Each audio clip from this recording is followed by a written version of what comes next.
Pessoal, não vamos esquecer de acionar o sino. Lá, combatentes do canal, no vídeo anterior, eu falei sobre a obra do Andrei Martyanov.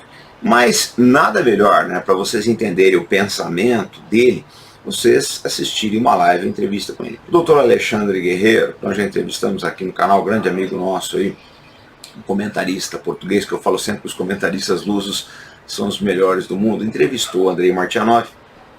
Eu liguei para o Dr. Guerreiro, pedi autorização, ele nos autorizou a subir o vídeo, é o vídeo que vocês vão ver agora, tá? Então aproveita, eu peço que vocês aproveitem essa oportunidade para conhecer tanto o canal do Dr. Guerreiro, que está aqui na descrição, ele é um dos melhores comentaristas da Europa, tá? Como o canal e o blog do Andrei Martyanov, bem como também o Twitter do Dr. Alexandre Guerreiro. Então vamos assistir agora, né, a live que o Martyanov fez com o Alexandre Guerreiro, e depois, quem não assistiu também o primeiro vídeo onde eu falei das obras do Martyanov, o link também se encontra aqui na descrição. Vamos à entrevista.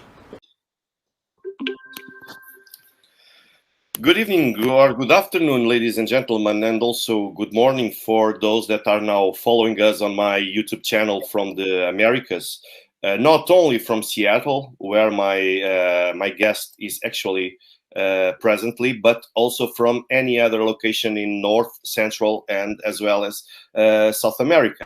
My today's guest was born in Baku, Azerbaijan, then part of the Soviet Union. He graduated from the Kirov Naval Red Banner Academy and served as an officer on the ships and staff position of the Soviet Coast Guard through 1990. He then moved to the United States, where he stays until today, and he's very known for the accuracy of his assessments, as well as for the experience and knowledge he has about Russian military issues. He authored 3 books and several articles, and among his projects, you can find more about his work on the description of this live stream. And I would like to highlight his blog, Reminiscence of the Future, which I follow almost since its beginning. I believe that Andre started it in 2014, but I believe I had the first contact in 2015, and he participates in a lot of places. So frankly, I don't know where he does get enough time to have so many active in participations in a lot of places, and also to be here with us today. But it's a tremendous pleasure to have him, ladies and gentlemen. Here it is, Andrei Martyanov. Dear Andre, on first place, let me thank you for accepting my invitation to be here with us today. Like I told you, a significant part of my audience is based on Portuguese-speaking countries. Not only, but a significant majority is based on countries like Portugal, Brazil, Angola, and Mozambique.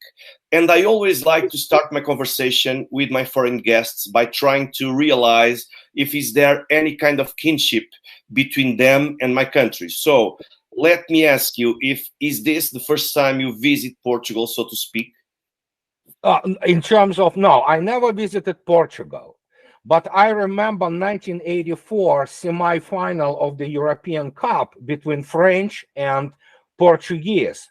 And it was a mind-boggling game. Let me put it this, one of the best games ever played in football.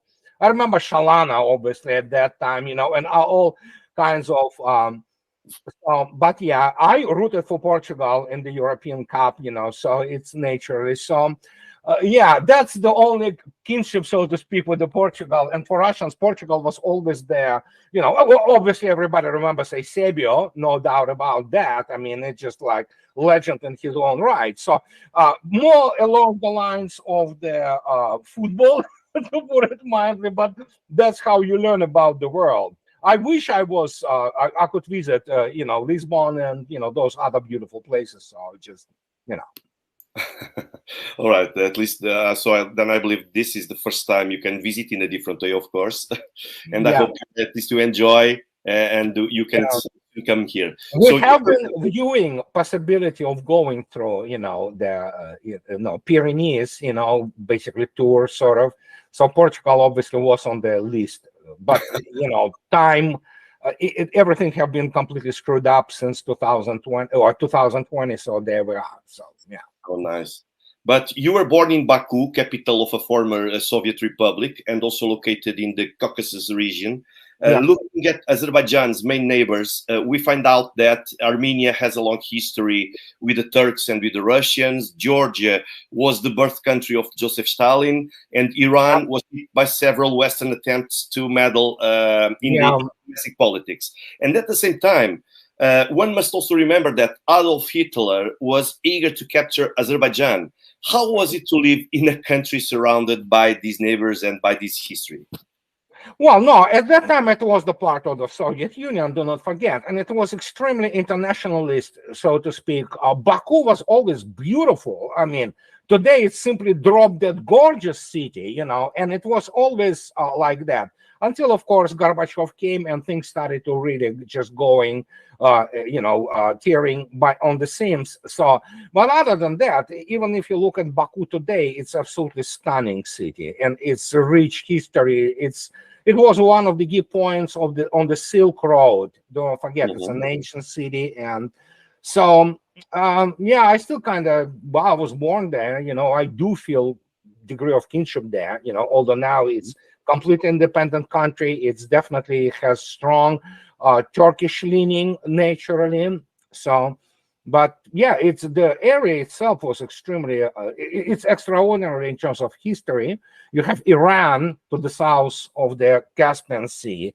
And when you look at the history of Iran, especially in 70s and after the dethroning of Shah, the Pahlavi family. So yeah, it's very interesting, to put it mildly, area, so to speak. And now we have the situation with Russia, Azerbaijan, and Iran building the north-south corridor, which is a worst nightmare, by the way, for Europe too.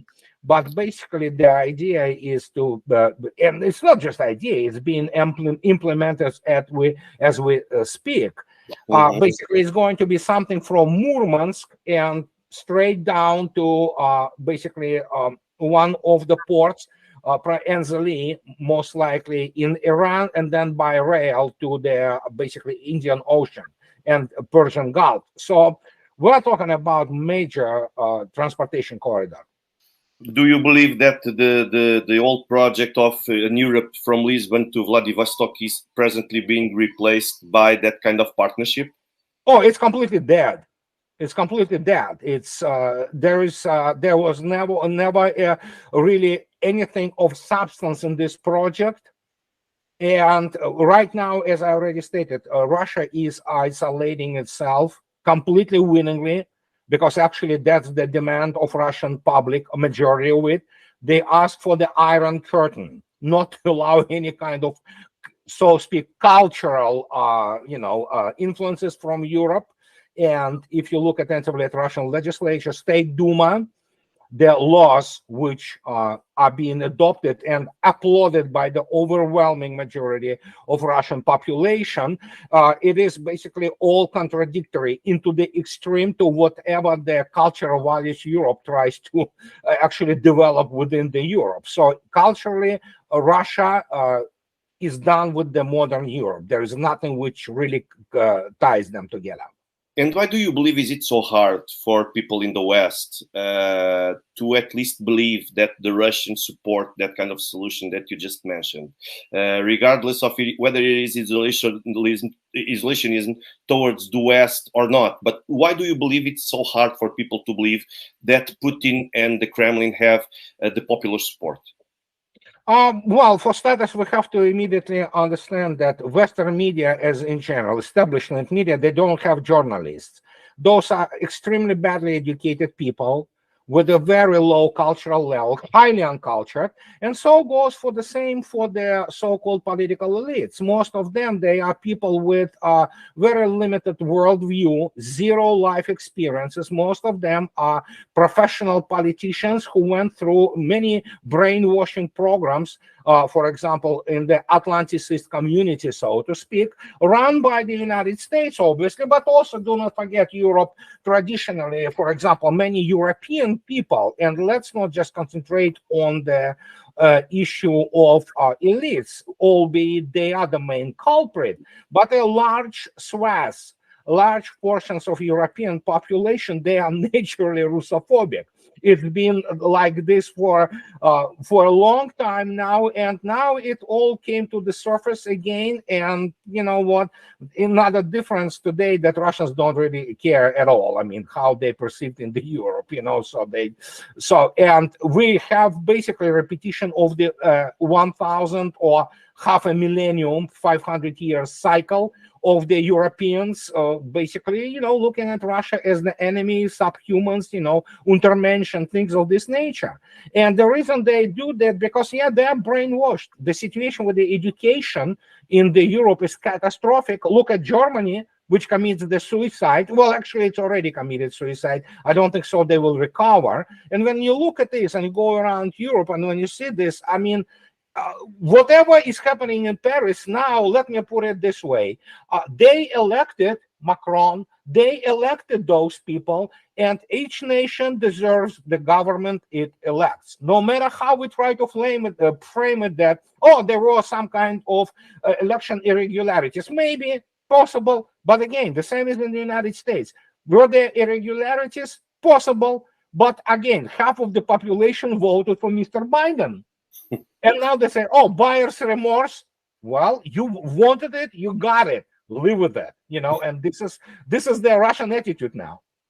But at the same time, I believe that at first we all thought that maybe Giorgia Meloni could have a different stance towards Russia, because at least publicly she expressed, she gave a kind of hope like that. Even Marine Le Pen also had the same. But I believe that now that kind of speech is kind of fading away from at least the expectations people had. Even President Lula da Silva, who in the recent days just said that he criticized the West for its attitude towards Russia and Ukraine. But now, yesterday, he came with a different speech saying that maybe the Russians shouldn't get the territory that they are actually present at this time. Do you think that in the end there's some kind of fear by this kind of politicians about how could they be seen by the other Western partners? Yeah, I mean, let's face it. Brazil, actually, if you look at Brazil, and please don't quote me on Brazil, because I'm not a specialist in Brazil. I don't know Portuguese. So, and most of my life, not all of it, but most of my life, I rooted against Brazilian national team. So Pepe Escobar is going to go ballistic now when he hears that. No, there were times when I rooted for them, actually. But point is, Brazil is a most important country in the South America by sheer size, and so, but they are also sadly as a basically backyard of the United States. And we have here the continental politics between South and US, North and South. So you would expect Lula, who have been imprisoned, I believe, so to play it kind of, you know, or to trying to sit on the two chairs. And it's probably only natural. But we have to understand that even within the BRICS, they're actually the triangle which really drives it is, of course, China, Russia, and India. These are three big ones, you know, so, and this is what everything revolves around now economically. So, and as per Meloni, she's Atlanticist, and that's it. So she can say whatever she wants, you know, so it's all fake. It's all for the, you know, placating whatever the part of the public which might have some understanding of the catastrophe which is unfolding, essentially. So, and I don't take them seriously, any of them. Yes, neither we.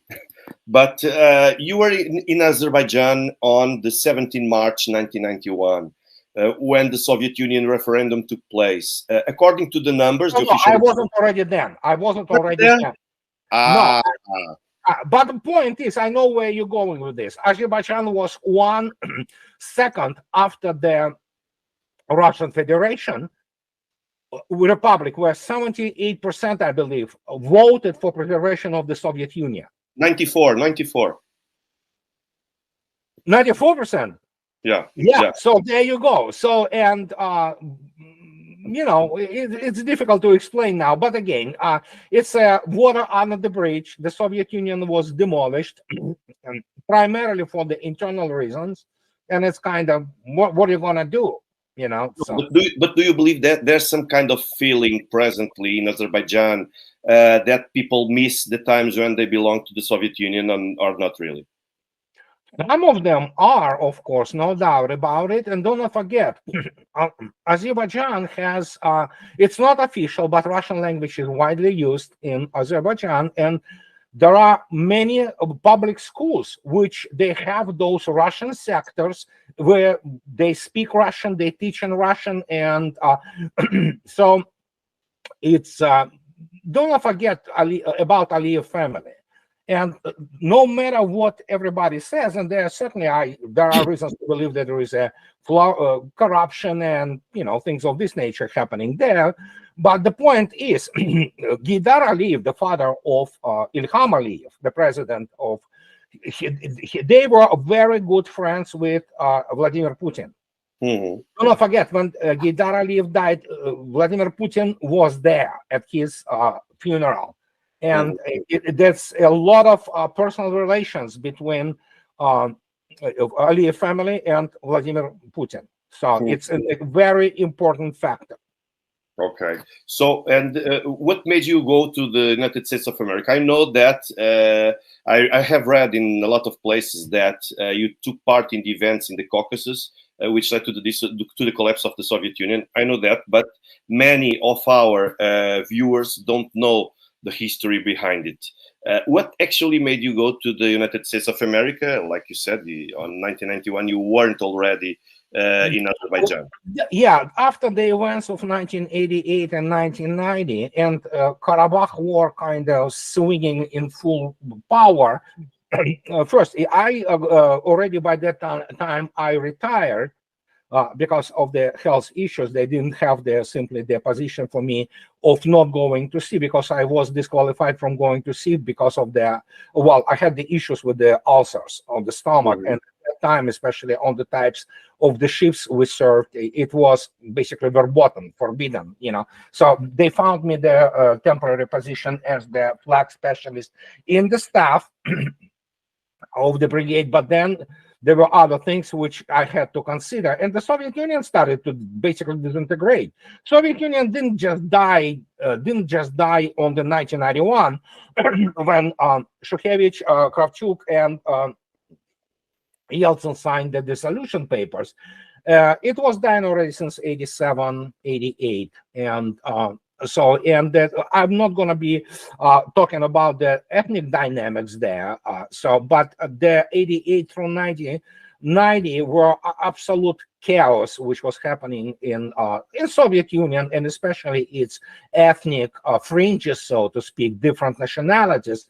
And yes, that's how it broke up, essentially, And the fact is, the special military operation today, it's also the part of the problem, and this is the, so to speak, the echo, harking back to the collapse of the Soviet Union and the way it was organized by basically criminals, crooks, and other people like Yeltsin, alcoholics, and and in this case we had no option but to basically abandon everything, and we moved.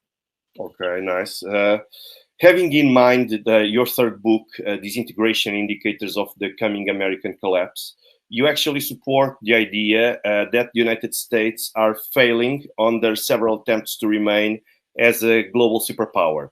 Do you believe that this is somehow comparable to what you write also in your book about the so-called the paradox of the collapse of the Soviet Union? Is there any kind of paradox in the United States case? Well, there are some parallels, that's for sure. So I won't say that they are necessarily symmetrical. I mean, obviously Soviet Union collapse was precipitated by the, we would call this ethnic elites in all those republics, Kazakhstan, Armenia, Azerbaijan. Azerbaijan was the last one, but especially Baltic states And Middle Asia, yeah, Kazakhstan, Uzbekistan, and all those stans, they suddenly wanted to be separate. They wanted to suck on Russia's fat feet, but also be independent and basically have their fiefdoms. And that's exactly what happened. There is a huge ethnic tension and racial tension in the United States, obviously. That's the parallel which we can always kind of observe. And much of it was also being stoked by the so-called Americans left, which is not really left. There's nothing left in the Democratic Party, let alone, so they are basically, yeah, it's so there are some parallels. But then, of course, the United States never understood its own limitations in terms of what it can do and economically, and it was deindustrialized with such a speed. It's in historical terms, it's absolutely astonishing. But you believe that the Roman Empire's, let me call it this way, it's falling apart. Yeah, it is falling apart in many respects. Yeah, will it stay together? It's the whole other story, But I think so that the more the economic problems begin to dawn on the United States, and they are dawning, the more we'll have the issues of which we already have, the lawlessness, mobs running amok. We have the catastrophic situation with the drugs. Be them hard drugs or be them some kind of opioids or what have you. The whole world now knows what the Kensington Avenue in Philadelphia is. You can look it up on YouTube. People look at it and they just, it's some places in the United States now look like the slums. Actually, not like, they are slums. So, and when you look at this hasn't been the case even 25 years ago. Now it is all, the situation with they have feces control now in San Francisco because it stinks with the, feces, basically, the centers of San Francisco. And when you look at this, it's just like, good God, this used to be the first world country. It's not anymore. There are some remnants here and there. If you look at Seattle, for example, it's gone. Seattle, which used to be, it's not there anymore. It's a grim, dark place. And they had even a couple of years ago, their documentary, one of the Seattle, I believe, Como 4 News station. They made this thing which won actually a number of their international awards for the documentaries. It's called just like that, Seattle is Dying. Well, let me tell you, Seattle is dead. Yeah, already. Yeah, and it happens everywhere. I just saw recently one documentary about Vancouver, which is actually on the same situation like you described on some... No, it's Canada. Yeah, it's not far from us, 2.5 hours of drive. Yeah, they're going down the drain. Canada is going down the drain pretty much. But this seems like to be a problem, a nationwide problem, not only in some locations. So not only in the United States, but also in Canada. And people still, I believe that they still believe in the so-called American dream. And that the American dream does not include that kind of reality. But to what extent do you believe that all this situation could be the main reason why the United States cannot win the present conflict with Russia in Ukraine? Well, because the United States, there's a purely military issue of which I will be making video after we're done, talking here. And the issue here is purely militarily and military industrial. Military issue is simple that America's TOE, so to speak, table of organization and equipment for the United States Armed Forces is not designed to find the peer-to-peer war. There have been a very dangerous, in many respects, delusion, doctrinal delusion, which put every single egg in the single basket of the air power. They never learned the history of the United States or how the World War II was really fought. They thought that, obviously, the U.S. aviation obviously played a key role in the West, together with the British, Royal Air Force. But they didn't understand that the real war was happening actually on the East. with the meat grinder and basically annihilating 80% of the creme de la creme of the Wehrmacht and Axis forces. But when you don't have the direct contact with it, no matter what Eisenhower tells you or Montgomery, institutionally, you cannot now follow it, and you begin to basically push yourself from the experiences which you had, apart from the fact that American doctrinal thinking was very largely colored by the Germans, by the Wehrmacht. Indeed. There you go. So you have the guys who got their ass handed to them on the Eastern Front. They are, of course, so losers. They're being important in the United States, and they begin to read lectures on how to fight the war.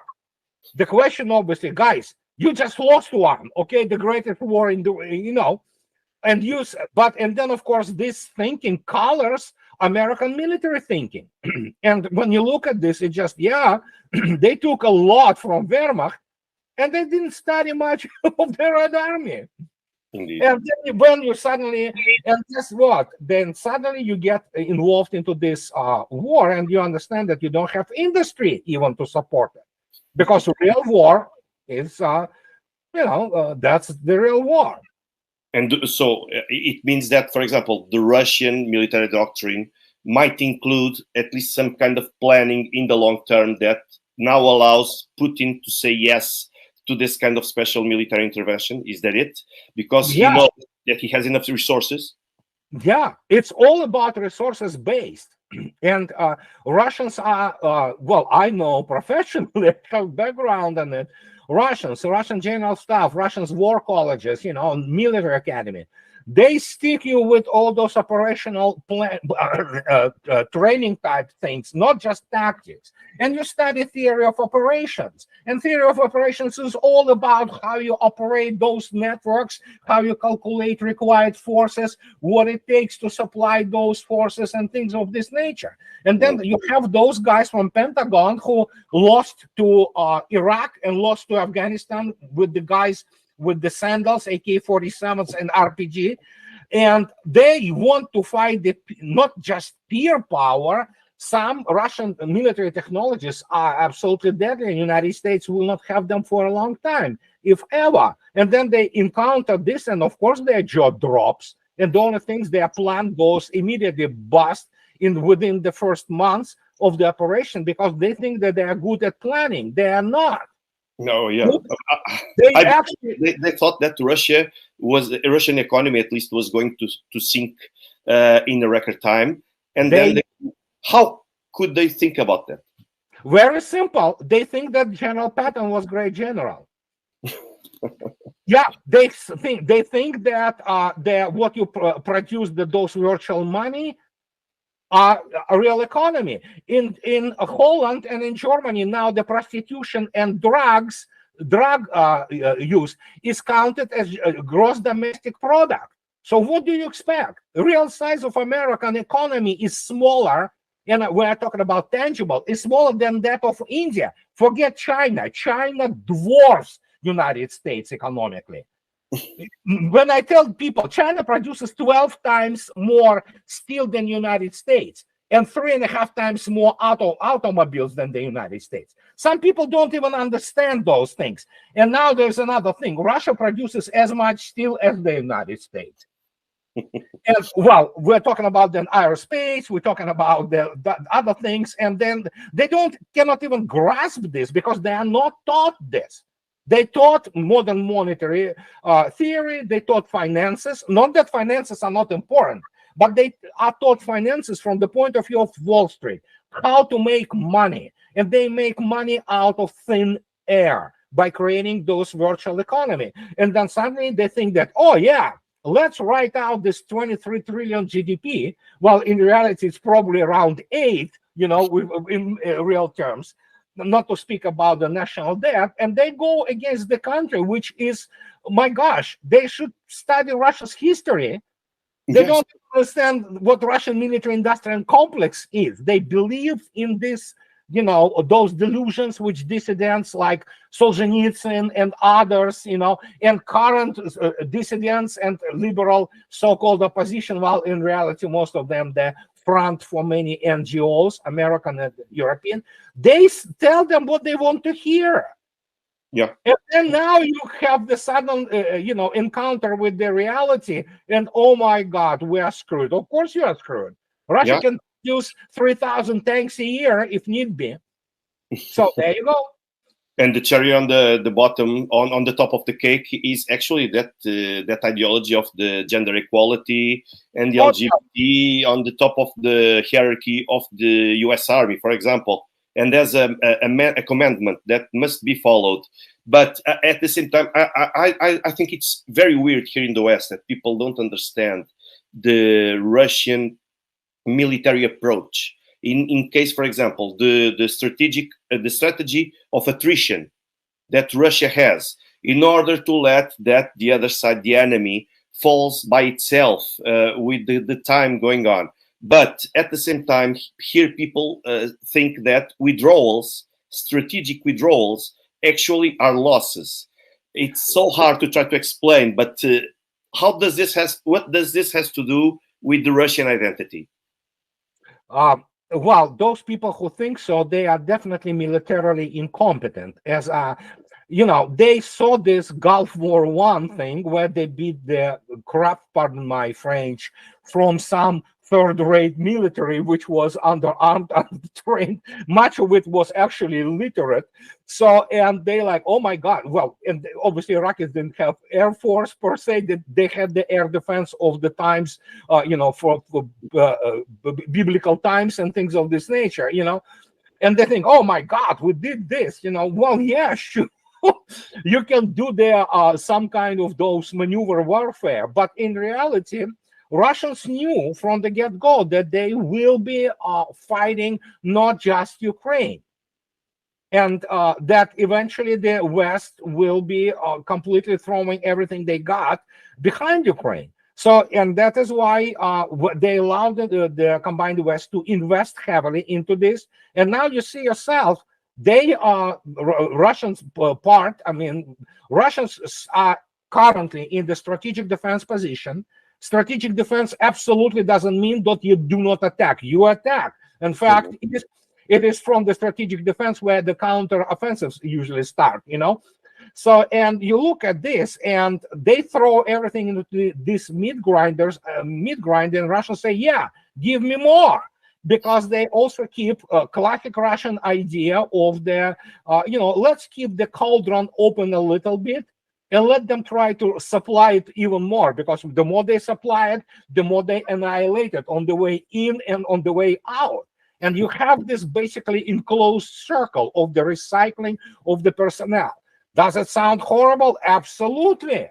But it's war. I mean, it's still special military operation. The reason it's not a real war, because there are still very many restrictions imposed on the Russian forces in terms of the civilian population and, avoiding unnecessary losses and victims, especially among civilians. But even in this mode, we have kill ratio 1 to 10. So. And then, of course, now you have the increased activity and acceleration of the operational tempo of Russian aviation, because basically the air defense have been finally suppressed to the point that you have almost unopposed close air support. Yeah. And when you look at this, yes, this is all about annihilation of what Putin stated. The denazification and demilitarization. What is demilitarization? Demilitarization is the annihilation of the mobilizational potential of the enemy. What is the mobilizational potential of the enemy? This is its personnel, which could be recruited or drafted as the military force, its military industrial facilities, and of course the transportation which deals with that, supplying this. And this has been accomplished already largely, and Russians fight the third iteration of the Ukrainian armed forces. So there you go. And what about the demilitarization of NATO itself?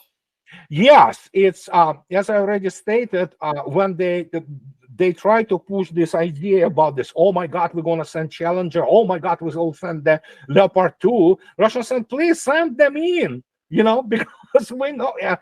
Do you hear much now about those Patriots, NASAMS, and all those? No, not much, really, because most of them have been annihilated, So it doesn't matter what they send there. And that's what gets us back to the start of our conversation. It is the TOE, Table of Organization and Equipment. NATO TOE today, it's not designed to fight serious military force, let alone nuclear superpower. They just not, those people, you have to understand, well, while fighting with Afghanistan and Iraq, they could have put their, for example, their staff and headquarters in Kuwait and feel absolutely safe. Yeah. Anybody in Brussels, everybody knows their addresses. They know where their bunkers are, and there is no defense against it. If need be, and it doesn't have to be nuclear weapon. Mr. Kinjal, with its penetrating ability of 200 meters in depth, and with its Mach 10 hypersonic speed, it will gladly, do the surgical strike in case of, So suddenly they have the enemy which easily strikes conventionally on the operational depth, which is about from the 100 to 700 kilometers. And if need be, it will strike on the strategic depths with conventional weapons. You remember how many times Russia ran out of the missiles? Well, guess what? Every day Russia runs out of missiles for the last 12 months, but still cannot run out of them, Yeah. So. And there you go. I remember that back in November 2022, the Russian government actually promised to reinforce the army and to deploy new sophisticated weapons in the Donbass. What kind of weaponry do you think they were speaking about?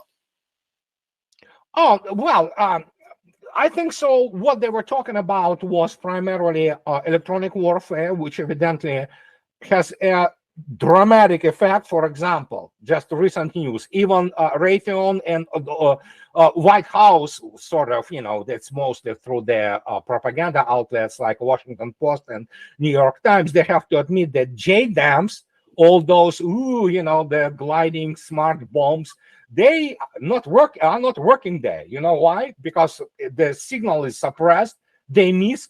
And Russians also managed to burn their primers, so they don't even explode, many of them.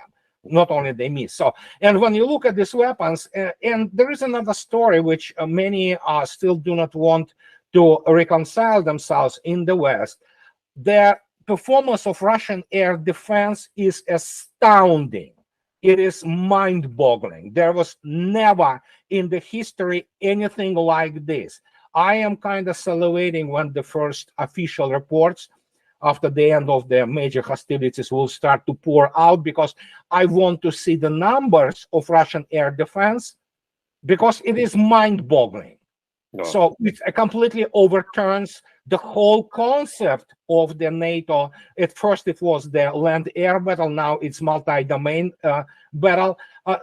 And you know what, even the RAND people admitted that about the Air Force attacks. And Mr.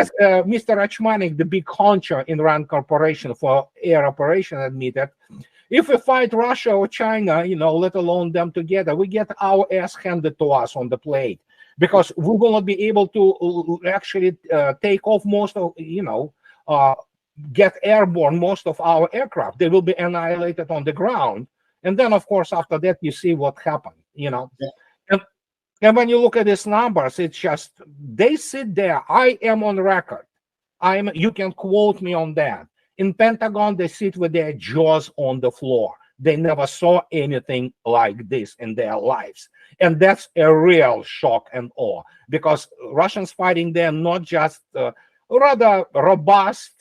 At that time, Ukrainian army, VSU, armed forces, they were the largest European and probably most combat capable force in the West. Yeah. But now this force is decimated completely. It's gone.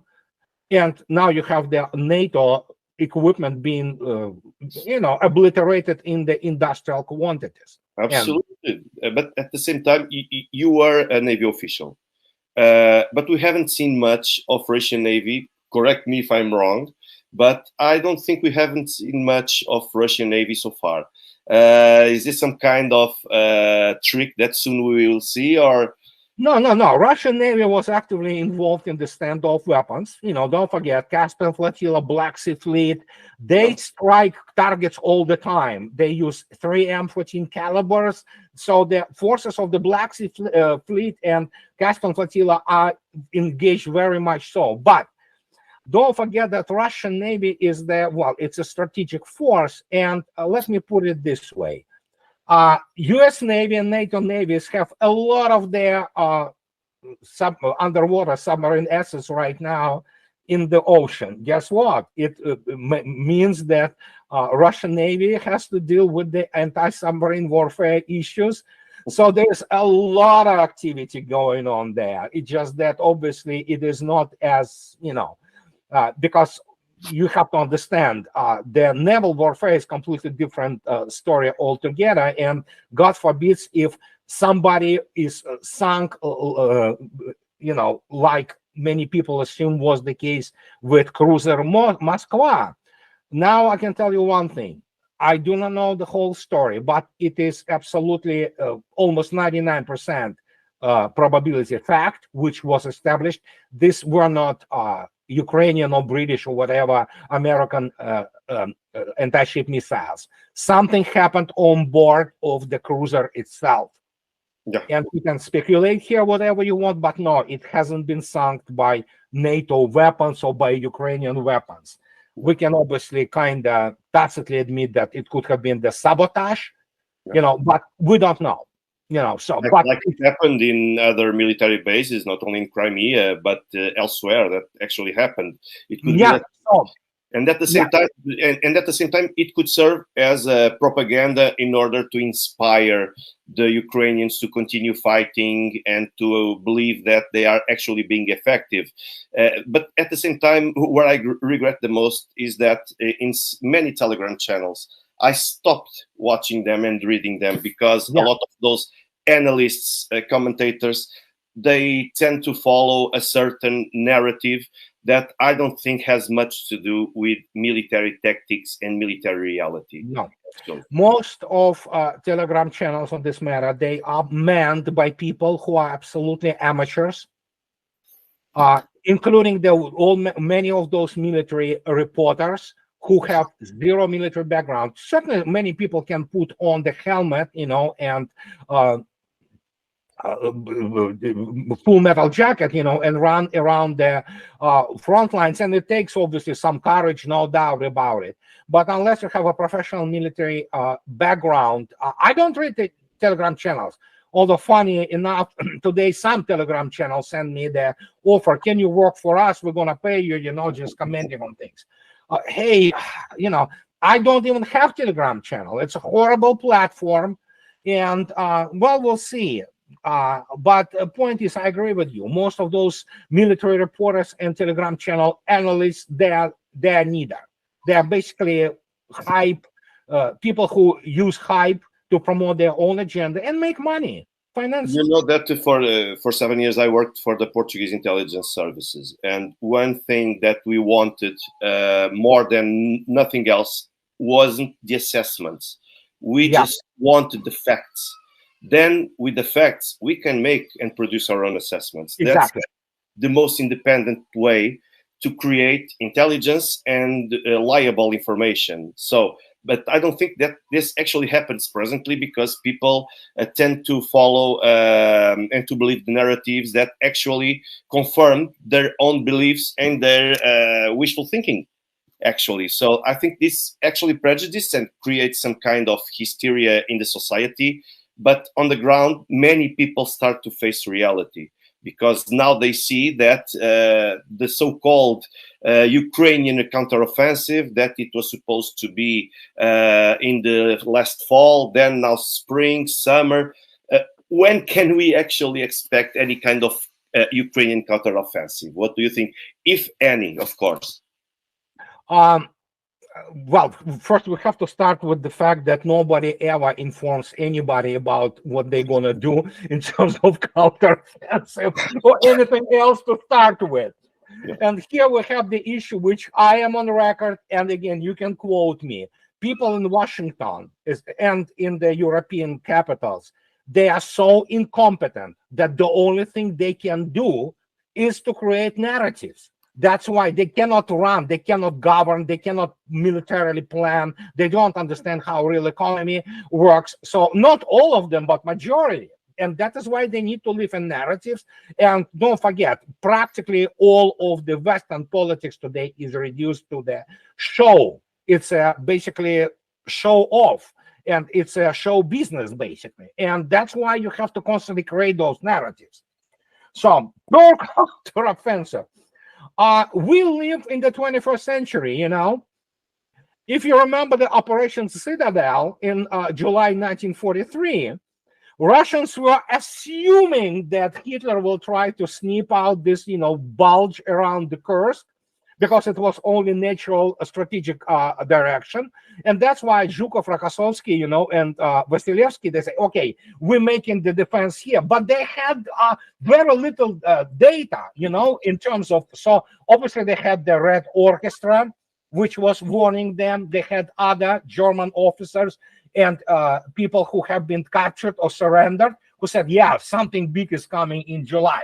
So this was the level, you know, you had the human intel information and you kind of operate on this. Well, you know what happened, famous Kursk battle, the slaughter of unimaginable scale. So let's kind of fast forward to 2023.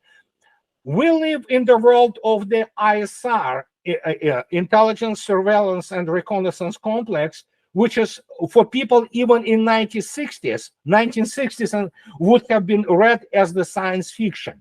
We literally can see and understand what a squad or a platoon is doing, what it's planned, where it's going, where the main forces are grouping, you know, where they pre-deploy for something. So it's ridiculous to think that, you know, oh yeah, we created some counteroffensive.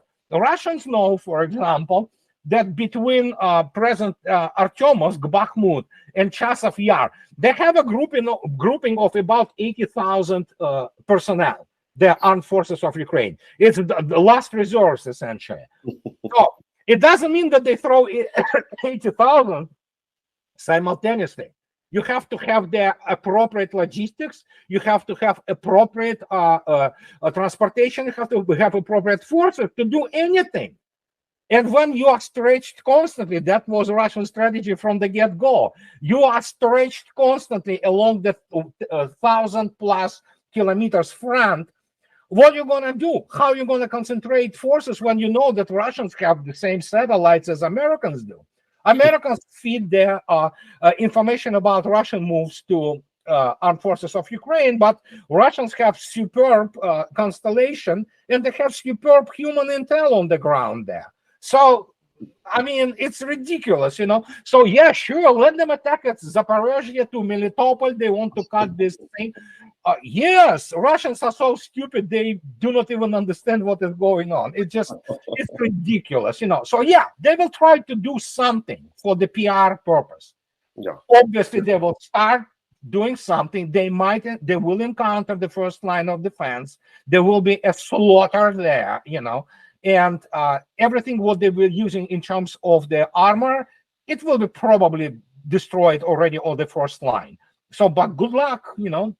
But what do you actually think that Russia should be using presently in order to put an end to this conflict? And I'm not even going to speak about the nuclear weapons because I believe that's Western nonsense theories. But how do you think that Russians should change their approach in order to put an end to this conflict?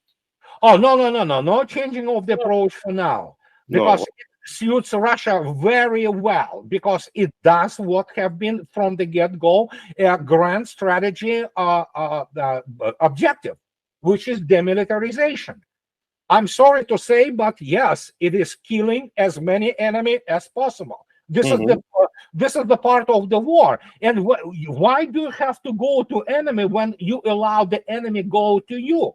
And in the end, it's gonna pay off also in terms of the gross reduction of the what was the idea of people in Washington, State Department, or the National Security Team that, oh yeah, let's create Afghanistan 2.0 for Russians. First, they didn't study Afghanistan 1.0 to start with, which Russia, Soviet Union didn't really lose. Then, of course, they didn't study their own Afghanistan. And yet those people continue to think in those stupid cliches. And that's what I'm saying. They are, I mean, as one friend of my senior officer, which is central apparatus of Ministry of Defense of Russia, he stated, they're not going to outthink us. They're not. Because people understand how they think. They think in cliches, period. Nice to know. I have to say to tell people that Andrei cannot stay for much longer, but I still have 2 more questions before he. We have a lot of people here trying to give also their opinions about not only about your excellent job, but also your excellent work, but also about this conflict. They usually come here and they like to share their opinion. Sure. But one of the last questions that I want to ask you is, how much longer do you think Ukraine and NATO will be able to hold? I don't know. It's difficult to say. I hate to be Cassandra on this issue. I always make mistakes in terms of the time frame. But I think so. You have to understand the Kremlin operates on the basis of the other grand strategy.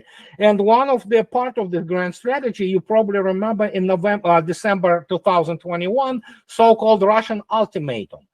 Russia knows what the United States is doing in terms of basically crushing the, trying to crush the global economy, trying to, by any means, maintain some kind of hold on power of neocons in the United States.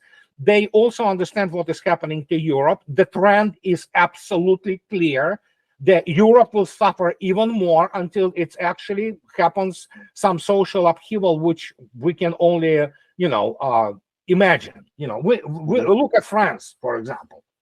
But many people believe that Ukraine sooner won't have any more men to mobilize and to. No, that's the possibility. Yeah, that's the possibility. They are from whatever 5th or 6th, I don't even remember. I lost count of the waves of mobilization, and they already have people like 17-year-old boys and a 65-year-old man who.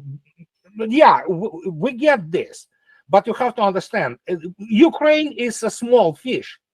Larger fish is about the remaking of the world global order.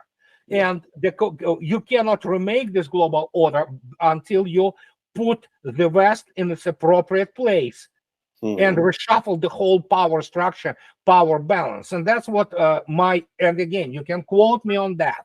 Most people in Washington, they do not understand how power balance is formed. They don't. It's like you look at those political science or international relations departments. They have no clue. They really still think that United States defeated Hitler. So, and when you have, and again, when you had late Madeleine Albright, certified 100% USDA approved war criminal who teaches diplomacy there, what do you expect? What do you expect?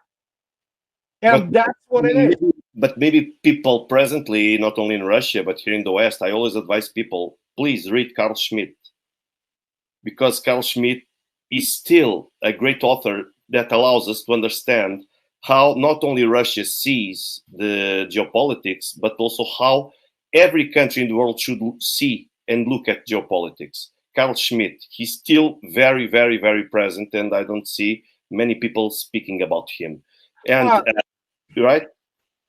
Look at the American so-called intellectual milieu, intellectual environment, which produced one academic failure after another. Be that Fukuyama's the end of the history. He became a joke, really. I don't understand how people still even quote him. You look at Brzezinski. It's just those people pretend to be intellectuals. They know nothing, literally. I mean, you read this, it's just ridiculous. They have no clue. The same, oh my gosh, it's yeah, it's funny, you know. And now when they finally, you know, Russians lost the patience, and you know, so there you go.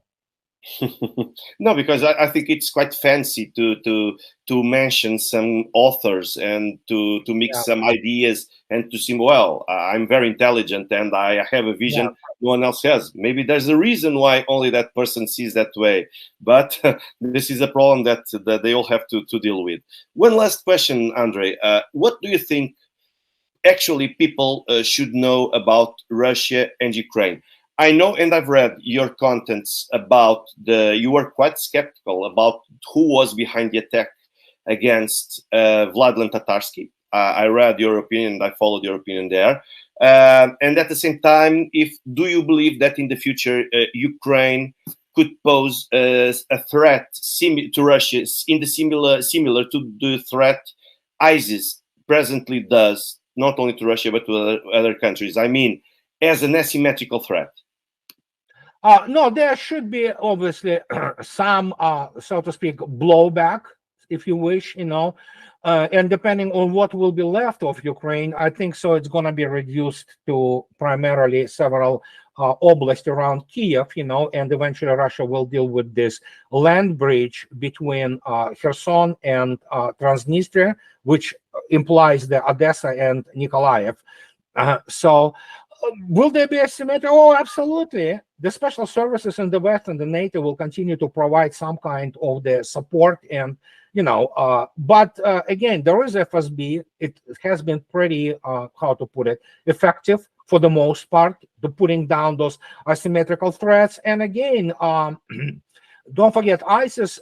They were on the basically fundamentalist ideology.